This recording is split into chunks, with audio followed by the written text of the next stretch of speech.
So the title of our lesson this morning is Leaders, Losers, and Unsolved Mysteries. So that sounds like a good one, doesn't it? From Ecclesiastes. So let's begin with our readings, and then we'll get into the text.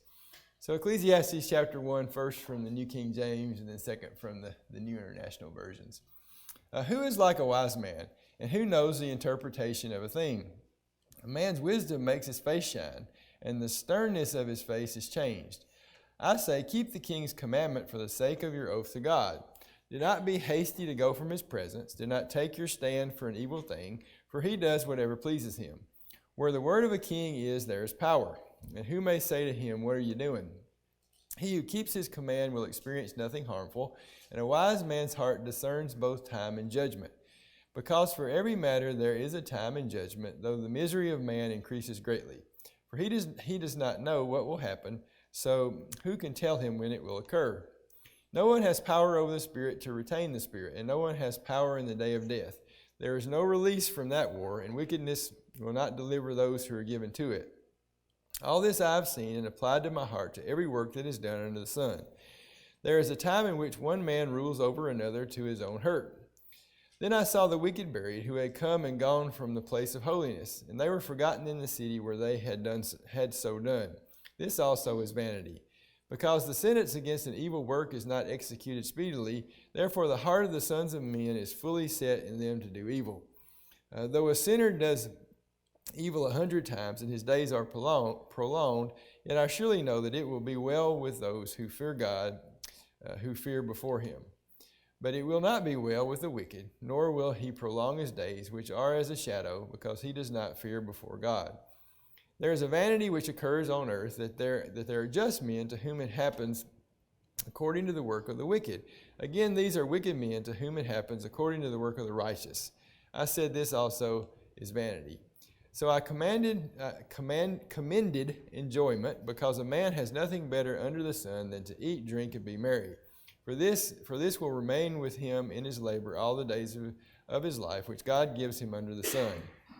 When I applied my heart to know wisdom, and to see the business that is done on the earth, even though one sees no sleep day or night, then I saw all the work of God, that a man cannot find out the work that is done under the sun. For though a man labors to discover it, yet he will not find it. Moreover, though a wise man attempts to know it, and he will not be able to find it. So from the New International. Who is like the wise? Who knows the explanation of things? A person's wisdom brightens their face and changes its hard appearance. Obey the king's command, I say, because you took an oath before God. Do not be in a hurry to leave the king's presence. Do not stand up for a bad cause, for he will do whatever he pleases. Since a king's word is supreme, who can say to him, what are you doing? Whoever obeys his command will come to no harm, and the wise heart will know the proper time and procedure. For there is a proper time and procedure for every matter, though a person may be weighed down by misery. Since no one knows the future, who can tell someone else what is to come? And no one has power over the wind to contain it, so no one has power over the time of their death. And no one is discharged in time of war, so wickedness will not release those who practice it. All this I saw as I applied my mind to everything done under the sun. There is a time when a man lords it over others to his own hurt. Then too I saw the wicked buried, those who used to come and go from the holy place and receive praise in the city where they did this. This too is meaningless. When the sentence for a crime is not quickly carried out, people's hearts are filled with schemes to do wrong. Although a wicked person who commits 100 crimes may live a long time, I know that it will go better with those who fear God, who are reverent before him. Yet because the wicked do not fear God, it will not go well with them, and their days will not lengthen like a shadow. There is something else meaningless that occurs on earth. The righteous who get what the wicked deserve, and the wicked who get what the righteous deserve. This too I say is meaningless. So nothing better for a person under the sun than to eat and drink and be glad. Then joy will accompany them in their toil all the days of the life God has given them under the sun. When I applied my mind to know wisdom and to observe the labor that is done on earth, people getting no sleep day or night, then I saw all that God has done. No one can comprehend what goes on under the sun. Despite all their efforts to search it out, no one can discover its meaning. Even if the wise claim they know, they cannot really comprehend it. Okay, so in this chapter, we see a division into two different sections, if you want to look at it that way, in the book. We kind of saw that last week as well. So first of all, we deal with authority, in the fact that either we're a person of authority and we have people underneath us, or we're underneath authority, or I guess you could be both, right, depending on what position you're in. But there are some things that we can get some wisdom for around that. And then the second set is about it calls them unsolved mysteries. And the author here says that life is full of mysteries, and he goes through some examples. But I thought it was kind of interesting what he said in the beginning of the third paragraph. While life is full of unsolved mysteries, it's only when mysteries get up close and personal and hurtful that we respond with the familiar cry, God isn't fair. Yeah, and there's a lot of truth in that.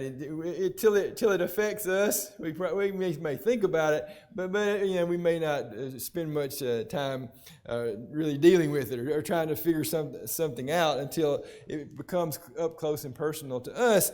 And then sometimes we get this response, right? Well, what's God doing? God, that's not fair. That's not fair that happened to me and didn't happen to somebody else. And we're going to talk about some of those things as we go through the lesson this morning. So the first section here, we see the qualities of a leader, and there's 6 qualities that are expressed here. With the first one being that great leaders see the big picture, and he makes the comment: leaders must possess wisdom, or they won't be leaders for long. And I think that's a good point. And with the big picture, why is it important what is the big picture anyway? What does that mean? We say that at work, we need to see the big picture, or we need to see the global implications. There's words we use. Norma? We need to keep our eyes on the spiritual and not the carnal, the eternal, not the temporary, and that's the real big picture that's out there. And we tend to get caught up in the other picture, which is the carnal picture. And that does us no good. And practically, sometimes we can get focused in on just what's right in front of us, right? Because that's what's going on right now, what we're dealing with. And a good leader has the ability to step back and look at the big picture and understand how what's happening at this moment can affect things days, months, years out. Right? Especially when it comes to planning. There's a word we use at work called a forward planning. When you're trying to look ahead and plan, what kind of resources do I need in the future? What products are we going to produce? That's one of the things Todd's into. Figuring out what are we going to make, what new stuff we're going to make moving into the future as a company. And you have to have that big picture look to do that well. Norma? Is where your actions are directed by principle and not by circumstance.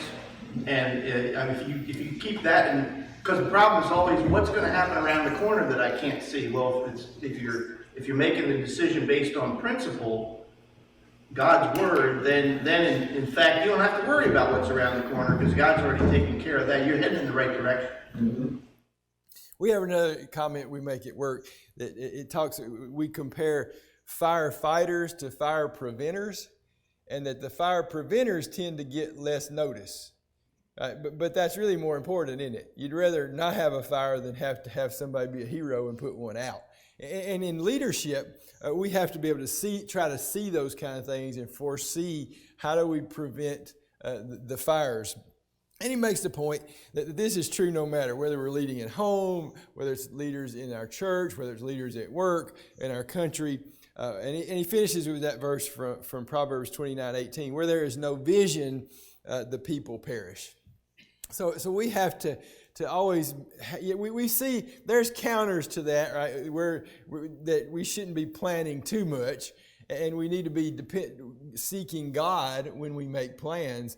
But we need to step back at times and try to gain that wider vision and make sure decisions we're making are for the best of all around us as we move forward. So anybody have any comments on that one? Norma, Pete? The importance of that is actually more than just, we just need to keep an eye on it. Every sin touches everything else that goes on around it. If we do not have a constant eye on the larger picture, we're going to find ourselves in all kinds of trouble that we're not going to have we're going to struggle with. Because nothing happens as a single incident, nothing happens as an isolated incident. Everything else connects to it. Some sin that was committed 20 years ago can haunt you 20, 30, 40, 60, 80 years after it's occurred. And so being able to have a broader view of everything that you're doing. I'm doing something right here and right now. If I get stuck on that, I'm going to do something that's going to cause me problems 10, 20, 30 years down the road. So always having the ability to step back and look at, okay, this is a small thing. Do I let this go, or do I do something with it? There's no such thing as a small thing. All of it matters because there's no small sin. And since every sin affects everything around it, 100% of the time, we don't have the luxury of saying, I'm just going to focus on this one little thing. Good point. Yeah. Thinking when you were talking about fires and putting out fires and stuff, I guess the way to prevent a fire, I'm thinking in a personal relationship or maybe in a family relationship, is communication, because sometimes I might do something that Sue has no idea what I'm doing or why I'm doing it, and she'll say, "What did you do that for?" But if I had told her about what I was planning to do first, then it might prevent problems. No, that's a good point. Anybody else? All right, the second one. Great leaders understand that leading is relational, not positional. And that's one thing, honestly, that I've learned a lot in managing people over the years. That and you'll learn. And if you're raising children, are any two children the same? Do you raise them the same? You don't, do you? Same thing with leading people. That there's some people that need a hug and be told they're doing a good job. There's other people that prefer to be critiqued until you tell them what they're doing wrong.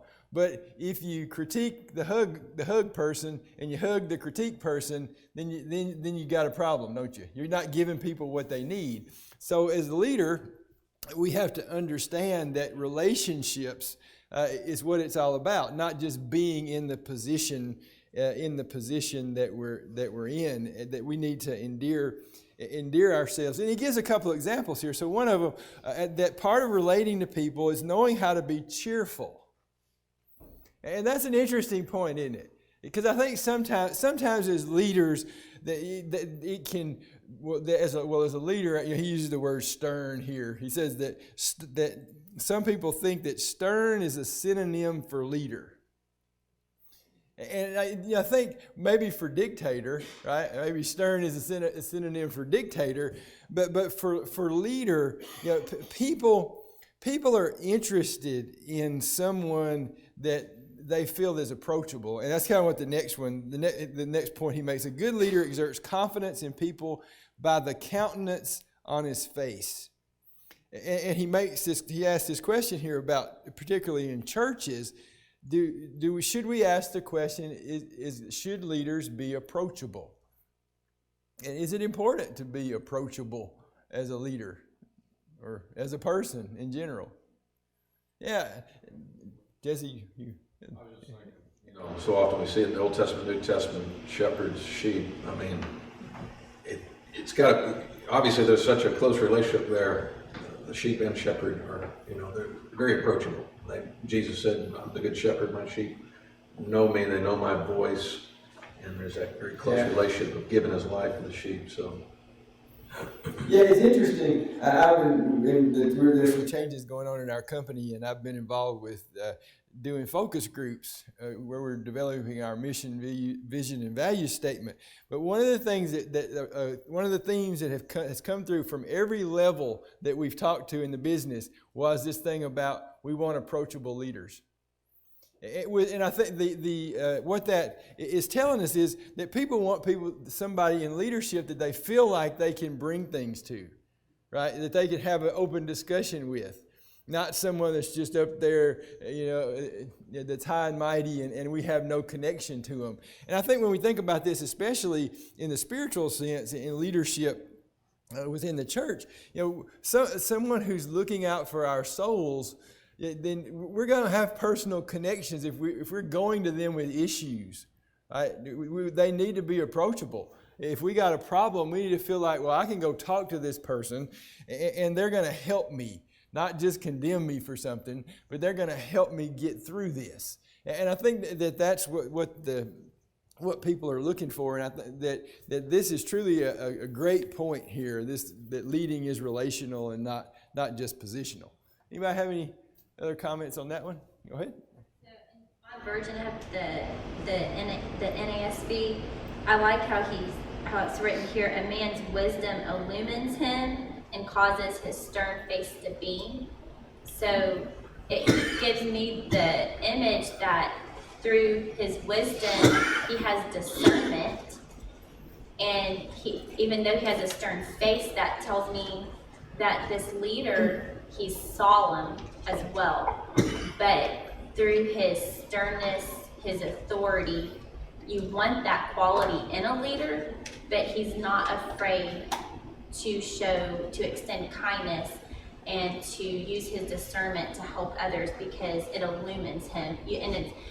So you have this idea of he's glowing, and we learn that from God's word, we naturally want to go towards something that illumines, that has light in it.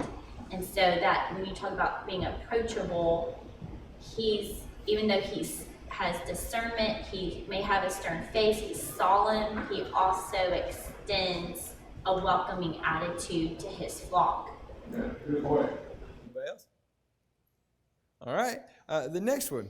Great leaders speak with discretion. And he goes on to point out that all citizens should do. And this kind of gets back to what Ken was talking about, communication. The communication and appropriate speaking is important for everyone, especially for leaders. And the first thing he talks about here is this thing of keep the commandment of the king. And he points out how Jesus said this by saying, render unto Caesar what Caesar's, and so forth. That as a one that's under authority, we do have a responsibility to respect that authority, don't we? Jesus didn't tell Christians to blow off government, right? He told them to respect the governments that they were under, to pay the taxes they were to pay. And in fact, we're told to pray for our government. And we see that ultimately it's for our good, isn't it? So some of the verses that are in the New Testament that point that out. And then there's this this needed balance. But the way I read this one, there's a difference between loyalty and blind loyalty, isn't there? We have a leader expects loyalty. I think we, as friends, we expect our friends to be loyal to us. But it's very unwise to be blindly loyal to a leader, isn't it? To accept everything the leader says and do it no matter what the consequences or the implications are. Norway? Yeah, in the military, we have the term lawful order.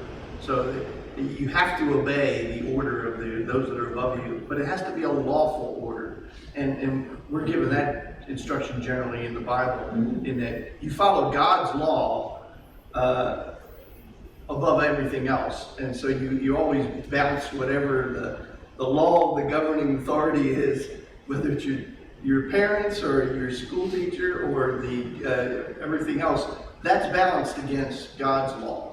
And if they're not following God's law, we have to follow that first. That becomes the lawful order. Right. We have a responsibility to what's right first. And we understand that as Christians and in business. Yeah, and that's kind of that. We've seen this in military regimes and stuff that people, well, I was just following orders, but even though I was doing horrible things. So does that alleviate them from any blame? Yeah, those are questions that get asked, isn't it? That are tough questions. It is a tough question. And do you follow that leadership? If you, in a lot of those regimes, if you don't, what's probably going to happen to you?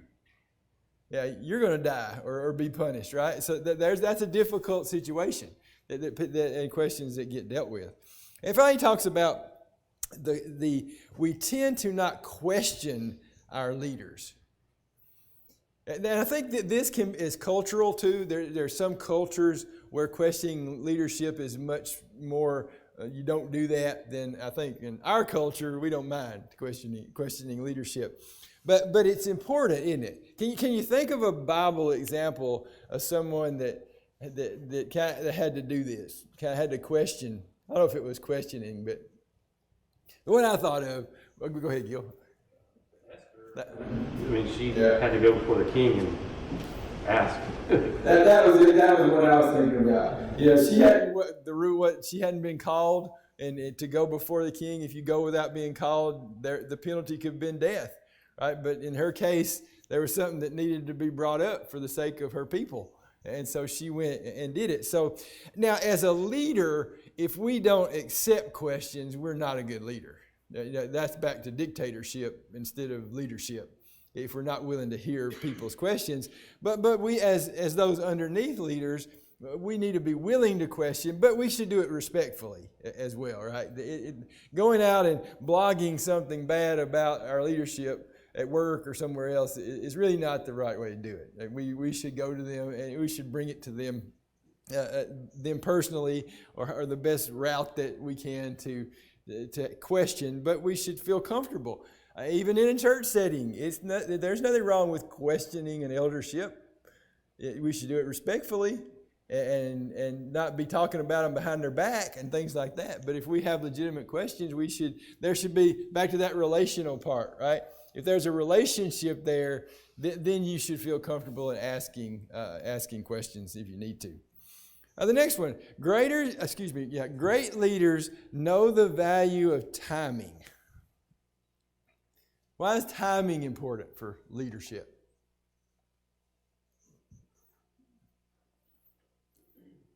Jesse? Otherwise, you may not have the support of the people you're trying to lead, and it may go against you. Yeah, it's back to that kind of seeing the bigger picture. I know I keep bringing this back to work. There's a lot of this stuff going on at our work right now with some decisions that are being made, and there's the timing of it is very crucial. The market conditions, all these things that are going on in the world. When are we going to make this announcement and that announcement? It makes a difference, and it can make a difference as to whether you're successful or you fail. And we need to think about that in real, even in our families. There's decisions we can make that aren't, there's no rightness or wrongness to it, but just may not be the right time. It's not the right time to do this, so we don't need to. Norma? Empathy, the communications, and appropriateness, all those things equal wisdom in making those decisions. What was if you have again? Appropriateness and empathy and communications, those are all tied together in all those earlier points. If you don't know the individual and can empathize with that individual situation, you're never going to get the timing right. You're just going to blast ahead with whatever's convenient for you, and that's very destructive. Yeah. Anybody else on that one? Todd? How sometimes the optics are bad when you see like politicians taking a golf trip when like things are really serious in the country or something like that. And we can do the same. We've got to think about that, where if there's a serious church problem that has arisen, maybe we need to cancel something we have planned for entertainment purposes, or just, going to see family or whatever, because something needs to be addressed. Good point. All right, and then the next one is great leaders remain humble.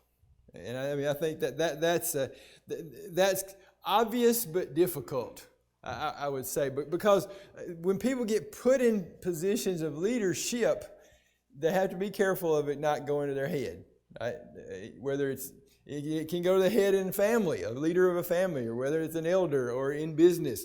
That humility is so important. And I liked what he said. That he says, a good leader never forgets that, regardless of the size of his company, the number of his children, or the length of time he has served as a leader in the church, he must demonstrate a humble and teachable spirit. And he must enter the Lord into his decision-making, problem-solving, and future planning. He references the passage from James. You know, that whole teachable spirit thing is a big deal, isn't it?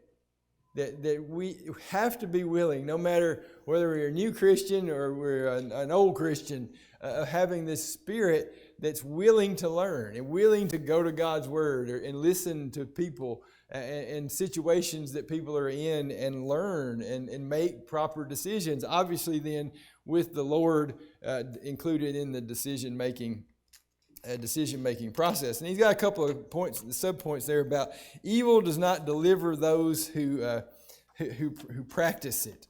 Yeah, that it's one of those things I think we tend to see a lot where it looks like that actually does happen, doesn't it? That the evil leadership tends to prevail and get their way, and we actually get at that a little bit here in the next section as well. But ultimately, as a follower of God, obviously, that's not the way that we want to deal with situations. And the second point he makes is some leaders love to exert their authority and push people around. But he continues, but then if you do that enough, you won't have any followers, and a leader without followers is only taking a walk in a lonely one. So there's a balance there. The leaders have to make decisions, right? Decisions have to be made.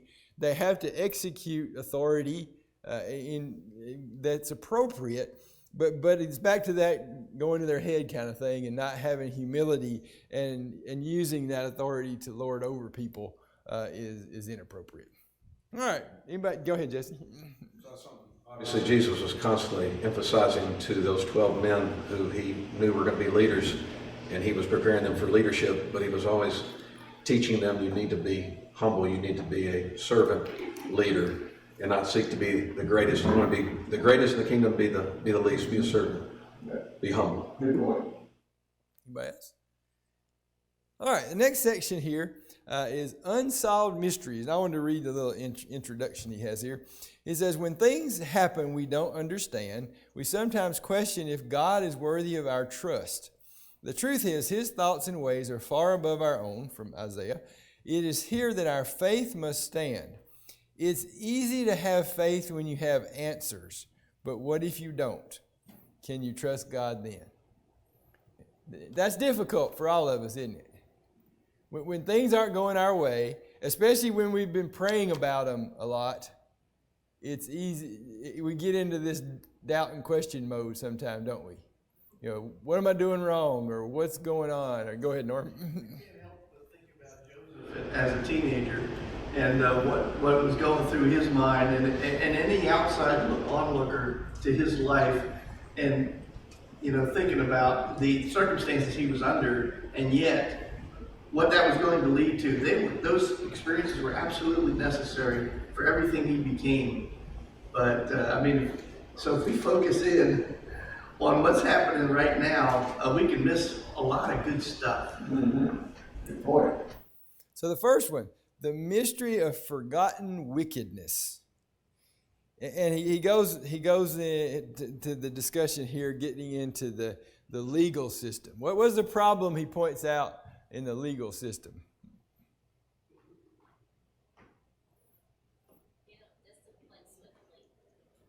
Yeah, it's a problem, isn't it? If punishment gets put off, does that leave? What impression does that leave, and what does that tend to cause? More bad behavior, doesn't it? And when we think about that, we see that in a lot in our legal system. People sitting on death row for years and years and years, right? And these kind of things that we talk about. But how do you think there's a more personal application for that? What about with children? Ever heard the one where you just wait till your daddy gets home? Or something happens and you just wait till we get home. And then you get home and things have changed, and that just kind of gets pushed aside. Norm, right? We're always accused of short memories anyway. And so this is especially insidious for us, this punishment thing, especially with kids. Because they're just on to the next thing, right? Boom, right away. And what was that lesson you were trying to teach me? Yeah, and even this is a really difficult one in the church, isn't it? There's patience and forbearing, but then at times there's actions that need to be taken, isn't it? And that balance of when is the right time to take the action? And obviously if you let it go too far and too long, then you get that influence of, well, they got away with it, I can get away with it too. So it's, and I'm not giving any answers here, it's just pointing out that there's difficulties here that come up more in just the legal system when we're dealing with things like that. And the next one, he talks about those that it looks like people get away with, verse 12. Although a wicked person who commits 100 crimes may live a long time, I know that it will go better with those who fear God, who are reverent before Him. Yeah, this is don't you think that this is a really difficult one? I think especially, I might say as children, but I don't know. I think it's just as bad when you get older. When you see somebody get away with something. How many times have you seen the car pass you going 85? Shoo, where's the cop? Where's the cop when you need him, right? And the implication, we're kind of thinking, well, why can't I drive that fast and get away with it? If I did that, I'd get caught. And we see those kind of things. But the point being, where do we ground ourselves? In God, in God's ways. If we're behaving and living as God is having us to, then somebody may get away with something in this life. But we can be assured that for in the next life and in the judgment that we're in the position that we want to be in. Norm, and then Todd. The problem is not understanding and not realizing that what they're getting away with is not something we should desire. And that's the crux of it. We're letting something that we should not desire move into a space that has no business being in. Yeah, that guy's going 85. Maybe he'll get to where he's going 30 minutes earlier. Maybe he won't. Maybe he'll run into traffic later on down the middle. Maybe he will run into a police officer right down the road. Problem is, if that's you, if you're the one doing it, there's the anxiety of getting caught. If you get caught, there's the punishment of getting caught. There's all the implications that come after that. But if you're doing what's right, that anxiety, those worries, all of that stuff, not even there. All that stress is gone, and you're still going to get where you're going. I think part of the comfort of the scriptures is knowing that these things were written 3,000 years ago, and they're still happening. And so it's like, okay, if injustice was a problem then, don't be surprised that it's still a problem now. Don't get worked up about it. It's just the truth. The world is full of evil, so don't be surprised. Mm-hmm. And it makes you long even more for the kingdom, where there is a God who sees all, knows all, and there's justice, right? We've got a righteous king on the throne, and there's also mercy, because none of us really want justice, right? Yeah. We want mercy. Yeah, and if we understand the system the way God set it up, we wouldn't see the injustice in it. We would understand, God's plan in it. This balance between between free will, which gives us the chance to learn, and the creative process that He went through with God's providence. There's a certain way that things will work best for you if you follow it God's way. And the free will can allow you to do anything. But if you're wise enough to use God's way, then you're going to get there the best. And so if we understand that, then we won't get as hung up about getting even with this guy. Yeah. And I think that leads us into the next one. The mystery of bad things happening to good people and good things happening to bad people. That's a tough one, isn't it? That's tough to understand. When you see someone that's been a good Christian all their life get sick and die young, or it says here, get hit by a drunk driver. And then we see the drunk driver survive and move on with their life. And it's difficult. Those things are difficult. But to Norm's point, what's going on? We live in a world that's messed up by what? Sin and Satan. And unfortunately, to his point, there's free will. We can't stop that guy from going to the bar and getting drunk and getting in his car and driving. Hopefully we can stay out of his way. But we can't stop those things. And unfortunately, those kind of things happen. And then to Todd's point, we have to take comfort in that there is justice out there, there is a God there, and we're headed to a place where we don't have to worry about these kind of things anymore. But we know that that's probably one of the biggest things, don't you think, when that can pull people away from God or hurt people's faith when that happens to them? Teresa? A great example that I always go to when people ask me, like, how do you believe in God because so much bad is going on in the world? You look at Job, and everything was taken away from him, and he still didn't curse God and die like his family had told him to do. And then he was rewarded because God wasn't doing those things to him. We live in this world, like you said, that has sin and Satan, and we just have to look towards God for the peace and hope. If the world was perfect, then this would be heaven. This isn't heaven. This is supposed to be the motivating place to go to heaven. I mean, we get a little taste of that if we're doing the right thing and we're living righteously, but this isn't heaven. Now, the next one, the mystery of simple pleasures. And we've come across this multiple times, hadn't we? It's one of our themes in the book. And he makes the point here, we have two options. We can become bitter and decide God can't be trusted, or we can eat, drink, go about our business, and be merry, live in appreciation of our blessings. And that's a choice we make, isn't it? That's a choice we make out of faith. I like the way the NIV said, didn't say. Sometimes we equate merriment with things that might not be positive, but it says, eat, drink, and be glad. And maybe that's a better way to think about it. Just be happy with what we have. And like Todd said, some things we just can't worry about. And we may not like them, but we can't worry about them, and we move on. And I like the very end here, where he said, this is getting into the kind of the mysteries of those questions that men can't answer. And he says, verses 16 and 17 remind us that there are some things we will never know, some questions we will never have answered. As a result, we must walk by faith and not by sight, which is the only way to really live. And I thought that was a very good conclusion to this lesson. Norm P? None of that changes the fact that what we have to do doesn't change. Doesn't matter what mysterious circumstance we hit, what thing we don't understand. We always have one job: follow God and His commandments. And all of those are simple. He doesn't give us anything complicated on that regard. So it really does fall down to walk by faith is just that. Doesn't matter what's happening to me. What I have to do does not change. God's never changed what I have to do, no matter what the circumstance. It's always what He's given me.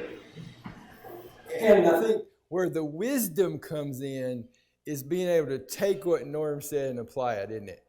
It's easy to say that, and he's absolutely right. But it's back where kind of how we started. When it hits home, it's harder, isn't it? And that's where it takes wisdom and strength and faith for us to move on with things that might happen. All right, let's take a quick look at our questions. It is said that everything rises or falls on leadership. What happens in companies, families, churches when leaders are indecisive, unclear, and have no vision? Norm's going, they bomb out. Huh? That's true, isn't it? We understand that, and we've seen it happen. When families aren't led well, when churches aren't led well, when companies aren't led well, when countries aren't led well, that bad things tend to happen, and things that we don't want to happen. Uh-huh. Yeah, and one thing that's interesting about this is that the principles, God's principles for leadership apply to every organization, everyone. Starting at the family, because that's His foundational organization, and then everything else. So, like Norm was saying, there's not a whole bunch of things that you have to learn. You just have to learn how to apply them, and that takes practice. Yeah. Second, according to verse 1, what should characterize God's leader? Yeah, and Erica had the way she described it from reading from her version. This person that's solemn and serious, but they still glow, and they still have approachability, so they can dispense their wisdom to us as we need it. Number 3, thinking of the example of Jesus, what makes a leader approachable versus unapproachable? Full of Tender compassion, heart, genuine interest and concern for the plight of others, humble.